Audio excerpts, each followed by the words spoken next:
Oh, if the wind slows down a little bit, maybe you can hear me. I'll do a little talk.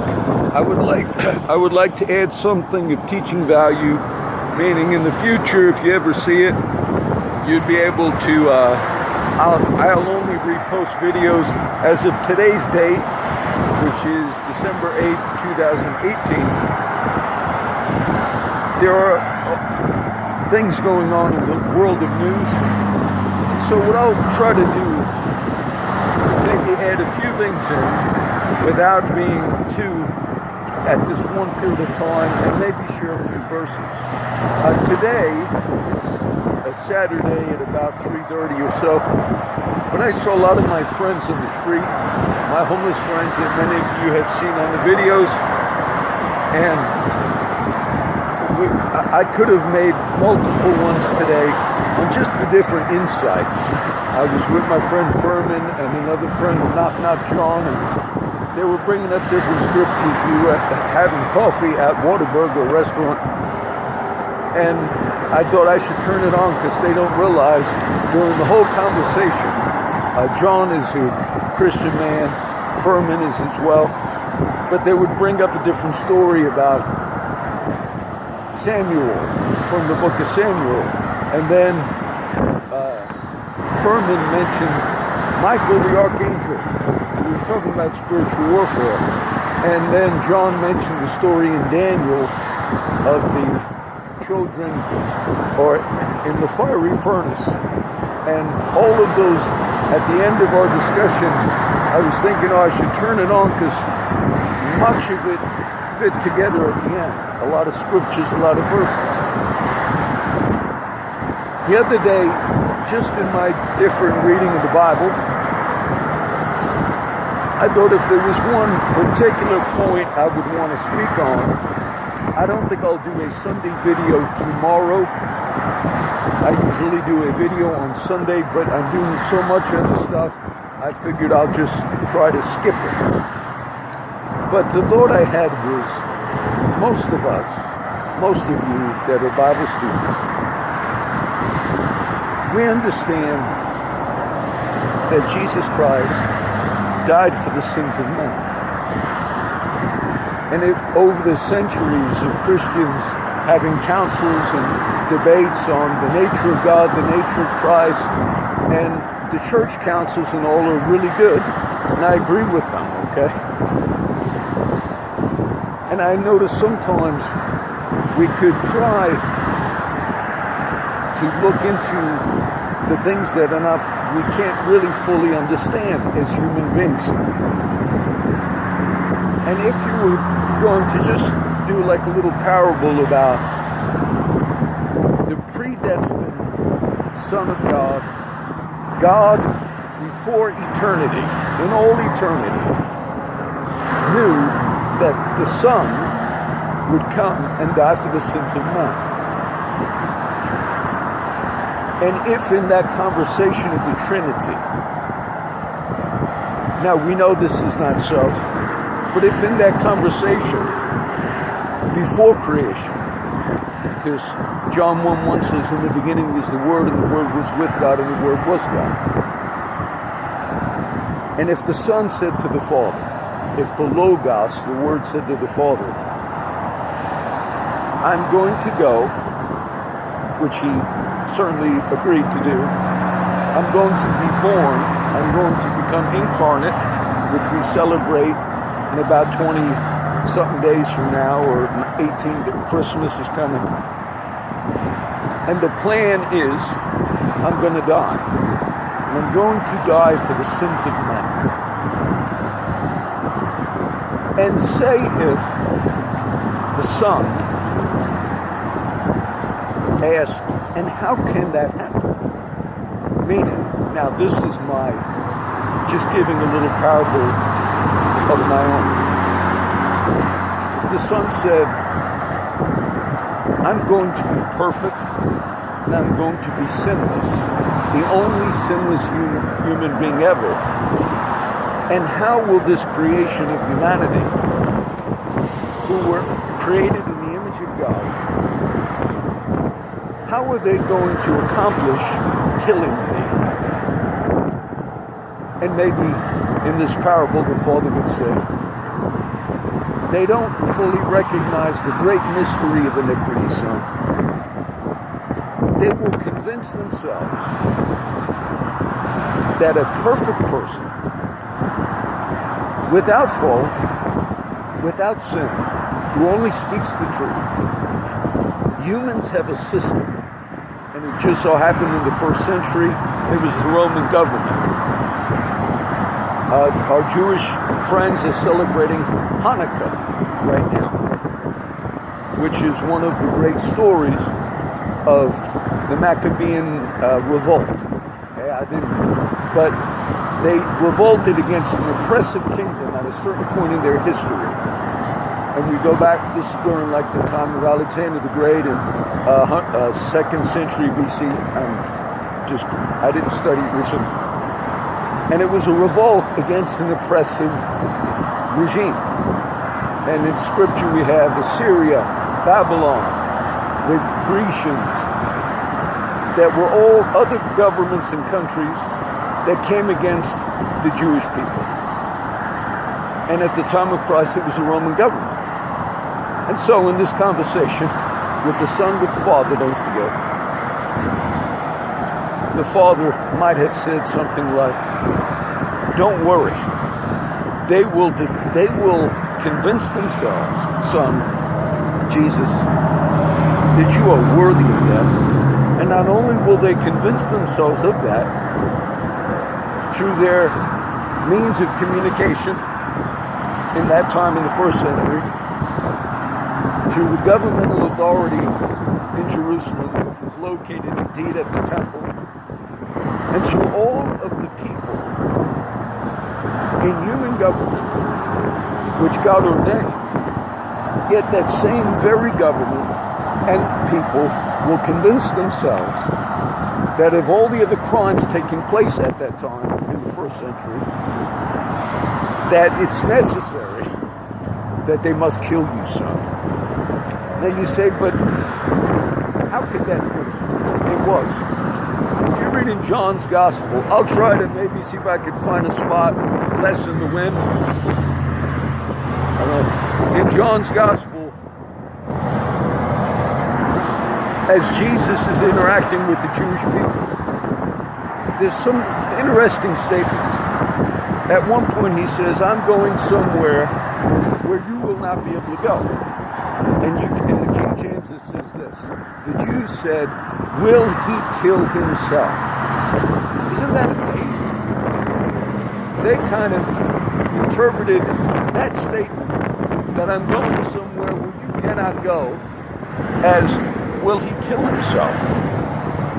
Strange. His answer would be, no, I'm not. Though he didn't say it, but no, he wasn't going to kill himself. And in the other interactions with them, at one point he says, why are you going about to kill me? A man that has done what is right, Jesus himself, and spoke the truth. And they said, are you crazy? Are you a madman? Who's going about to kill you? Now understand, in that group of that dialogue I just quoted, they were wrong and he was right. Indeed, you are going to kill the Son of God, and you're going to kill him because you're going to convince yourselves that a righteous, just, and holy man is worthy to be murdered and killed and crucified. And that's indeed what happened. Now, we know that took place for the redemption of men. But I find that also like pulling back the curtains on the nature of men.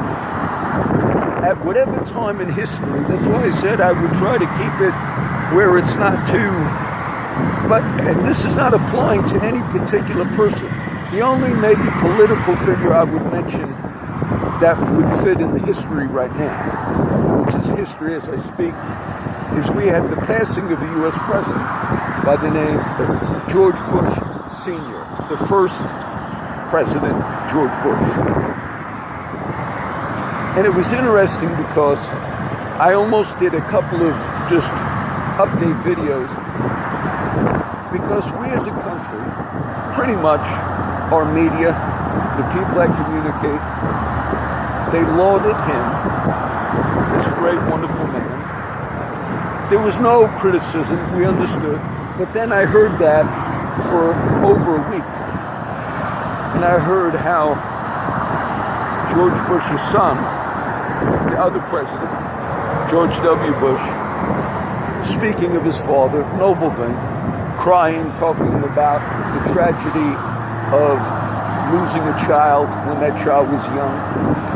And as I listened to all of this thing, and our nation and the media saying, oh, how he hurt, and how he was such a good man. And there were other things, though, that took place in these last few years, and I won't recount them now.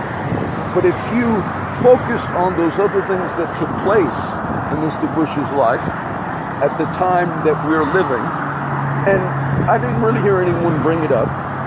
We're at a time in a movement of sexual harassment and all, and there were accusations that were attributed that Mr. George Bush was, beside himself. But there were accusations that were little about young girls, touching them, saying certain things. And it was pretty much admitted that, yes, but we let that go to the side, which is okay. I'm not meant to demean him. But I noticed how the voices of society, the governments of humanity, the means of communication, they can take one person and focus so much, laud so much praise, and to me it was too much. And I thought there should have been more of a political questioning of decisions about war. Mr. Bush didn't go all the way as far as his son went in the Iraq debate, conflict. Kuwait was under George Bush Sr. expelling Saddam Hussein when he initially tried to occupy Kuwait. And George Bush Sr., most of you went in, the first Persian Gulf War, if you will. And then his son decided, after 9/11, for false reasons, for false evidence, for weapons of mass destruction, and there were none, for the manipulation of communication, which the media was a part of, and convinced most of the American public that it was good, just, and righteous to go and murder in the country of Iraq based on a lie. And so I found how interesting it is that humans can convince themselves that some things are so good and righteous, but then those same things found in another is worthy of murder, killing, or crucifixion. And those are just thoughts. Now, so hopefully those who see this in 2018 would, I'm not applying it to our current president or to any particular thing now. And I threw Bush in his history. And so in this conversation of Jesus with the Father, I just was meditating that the Father would say, don't worry, son. They'll kill you because you'll be perfect and the only sinless man, the God-man. And it just, as you read the Gospels and you read that interaction, that's exactly what happened. And they were convinced. And as we talk about communication and means of manipulation and things of that nature, we read in the testimony of Scripture that those that carried that out, okay, at that time, the Jewish leadership, the ruling system out of Jerusalem, Judea, along with delivering Jesus to Pilate, it was a manipulation of the system to accomplish something that God had foreordained would happen. But in no way does that justify the wickedness of how they carried that out. And Paul says in Corinthians, if the princes of this world knew, they would have never crucified the Lord of glory. Ultimately, before Pilate, I talked about it not too long ago, Jesus will say, when he's asked, "Are you the king of the Jews?" And he says, "Thou sayest it." And when he's standing before the religious court, the Sanhedrin, and they say, they're questioning him on a particular accusation. He's not before the court at that time for any wrongdoing. He himself said, "Many good works I have shown you. For which of these are you trying to stone me?" He said that to the Jews of the first century, the religious leaders. And he said, no, it's not for one of those things that we have been convinced that you should die. But it's because you, being a man, have made yourself equal with God, because you have said God is your Father. So they actually found enough in his speech and his actions that justified in their minds, you need to die.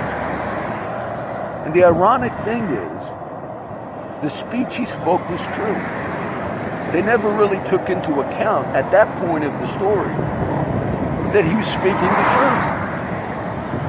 But yet they convinced themselves, even if you had a madman who claimed to be the Son of God, and even if you had, which we have had, false messiahs and false prophets, that would still in no way justify the execution of that man, because you had others at that time. We read about that even in the book of Acts.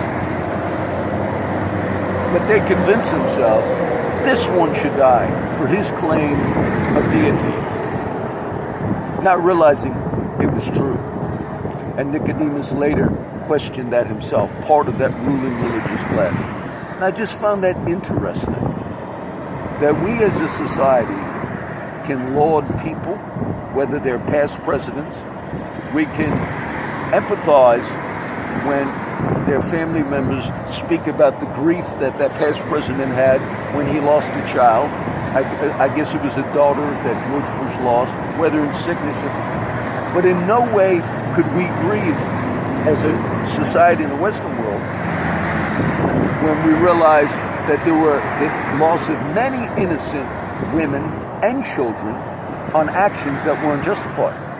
Not that we intentionally went to kill women and children, but even this last few months, results of some of these actions resulted in the death of women and children, and none of us hardly ever empathize once with that, because we are also afflicted with that mystery of iniquity. That even if somebody speaks the truth, we, because of our sinfulness, do not want to see that truth. Now, I hope I did enough that you would see this in the future, and that's why I held back on too many of the little different updates that I did. I just saw my friend Reed. Reed is the veteran, actually, that was wounded severely in Fallujah, and he's from New Jersey. The first time I met Reed, I'd just seen him before I turned it on, I had a few extra dollars. I gave my $1 away, but I had some change from Walmart. I gave him a few and a cigarette. But Reed was, the first day I met him, he was absolutely drunk. And I got a video of Reed called Reed, Homeless Vet. But he told me, John, I don't get drunk like this a lot, but he was drunk. He said, but my mother just passed away, and Reed is from New Jersey. And because my mother just passed away, I got drunk today. Somebody's checking me out, I hate that. But I've not seen him drunk like that since. But he's homeless, from New Jersey on the street. And I gave him a few extra dollars. He's seen me now on the streets for a while, probably wondered what I was about in the beginning.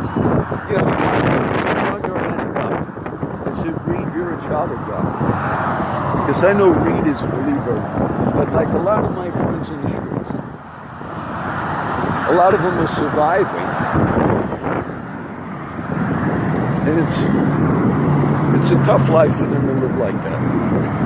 All right, so some of the scriptures, hopefully, that would make this of value.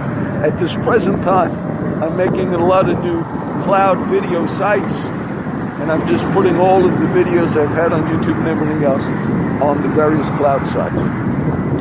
We understand today, as Christians, the purpose of the death of the Son of God. We understand today that in that talks that Jesus had with the people of his day, he knew what they were going to do. He knew that ultimately their hatred for what was just and righteous, that was the hatred. It says in John's Gospel, light has come into the world, but men love darkness rather than light. And they would not come to the light, lest their deeds would be made manifest, that they would be shown. And Jesus also said they had a cloak for their sin. But because I've come among you, Jesus himself, and done the works that none other man has done, therefore you have no more excuse or cloak for your sin. It was the fact that people, humans, whether it be the Roman government, which was the one that we're speaking about today, or the ones that came against the Jewish people at the time of the Maccabean revolt, human governments, the Apostle Paul teaches us, we give honor to whom honor is due. Jesus is the one who made the famous statement, render unto Caesar things that are Caesar's, and unto God the things that are God's.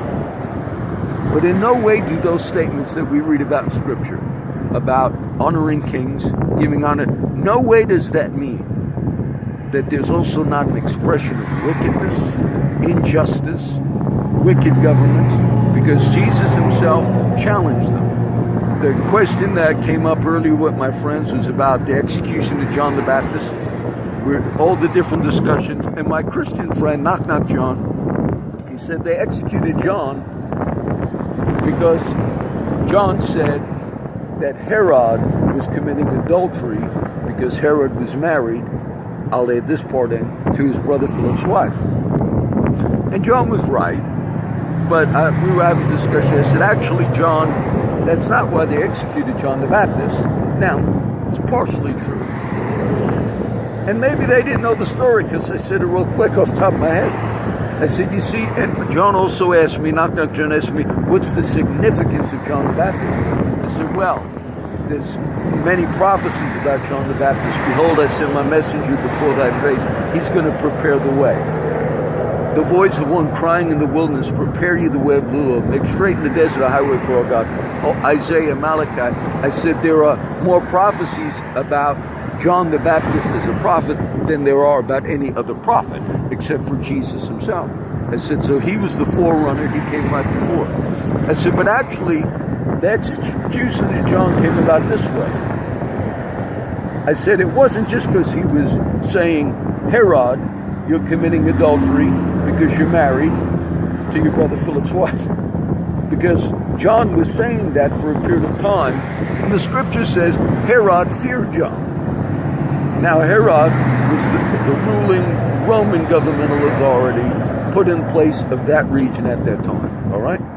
You also had Pilate, and these are different groups of rulers. We had the famous Herod Antipas and different Herods at that period of time. But what John was doing was preaching against the sin of someone that was in government by the name of Herod. But Herod feared John. But one day I was telling my friends, Herod had this great party, and in the party, the wife of Herod, his brother Philip's wife, had her daughter dance a sensual, like a lap dance at a strip club, if you will. And Herod made this vow: I'll give anything up to half of my kingdom. It was a sensual, lustful moment where he made that vow. And then the daughter Salome went to Mom. What should I ask for, Mom? And the wife of Herod said, oh, tell Dad we want the head of John Baptist on a platter.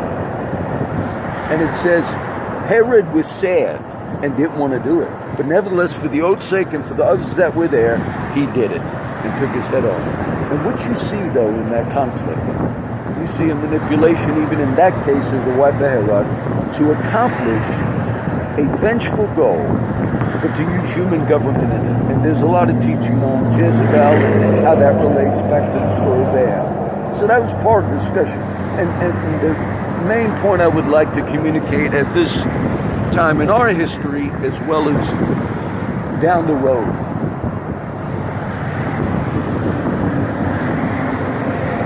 be aware that we do not convince ourselves, whether it's in the Western world, or whether indeed it's in the radical Islamic world, or wherever it is.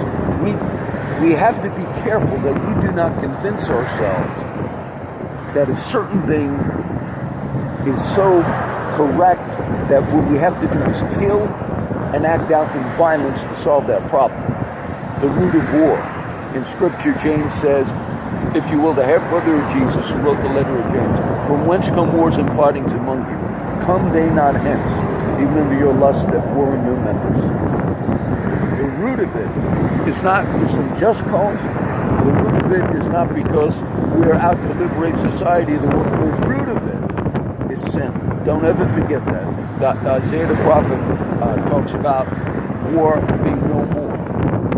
The ultimate purpose of God in the kingdom. All right, try to mix this in. Tomorrow, you won't see, as meaning December 9th, 2018, you probably won't see a Sunday video, so I want to bless you guys. I hope it was not too loud, and I'll post this in a little bit, and every evening you see my other videos, all right? God bless everybody.